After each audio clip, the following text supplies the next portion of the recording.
Muslim extremism. Joining us right now is Lieutenant Colonel Col West. He joins us live from, I believe, Dallas. Good morning to you, Colonel. Good morning, Steve. Brian, how are you all? Doing okay, but yesterday USA was AWOL, missing in action at that big rally. What do you think about the president? The White House said his security detail so big it would have distracted from the events. Please. Well, that's the excuse, the mother of all excuses. When you have the leaders of Germany, of England, of Russia, their prime minister was there, Benjamin Netanyahu, Mahmoud Abbas.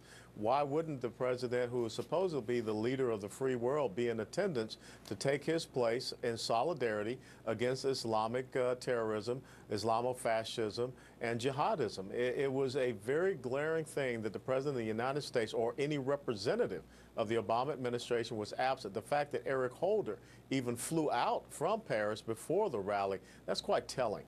Well, don't worry, we're going to have a big security summit in the middle of February. Is that going to make everything okay?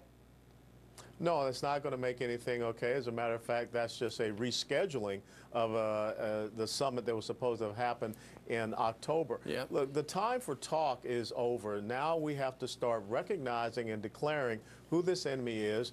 Nidal Hasan has been convicted and sentenced and is still being classified as workplace violence. This administration is not serious about naming and defining the enemy and developing a strategy to defeat and destroy it. Sure. Knowing how this White House worked, Colonel, and the way the last White House worked, I got to figure George Bush probably would have been on the front row of that line yesterday at that rally in Paris. Mm-hmm. So would Bill Clinton. Yeah, exactly. Exactly. This is something very new and different. This is not just leading from behind, as you said. This is absence.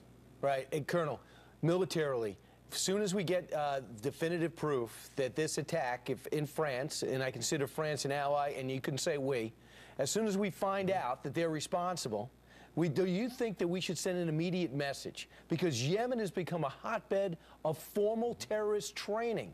Should there be an immediate impact in that area? There has to be an immediate response because this enemy only understands strength and might. But it's not just an immediate response, it's a sustained response. We need to develop a new 21st century force positioning of power projection so that we can deny this enemy sanctuary wherever he seeks to establish it. Well, how do we do that without bankrupting ourselves, hitting every place on the globe from North Africa to the Middle East? Well, the thing is, what bankrupted the United States of America was this aspect of nation building and occupation-style warfare. I'm not talking about going in and building roads and bridges and building schools. I'm talking about finding the enemy and killing him where he is and pursuing him to the gates of hell, as Joe Biden talked about. Well, this administration, Colonel, just seems to be in denial because Eric Holder was on one of the chat shows yesterday and said, you know, we don't know exactly who these guys are. We know exactly who they are. One of them trained with al-Qaeda in Yemen, and the other guy posed in front of the ISIS flag in his apartment in Paris. Hello.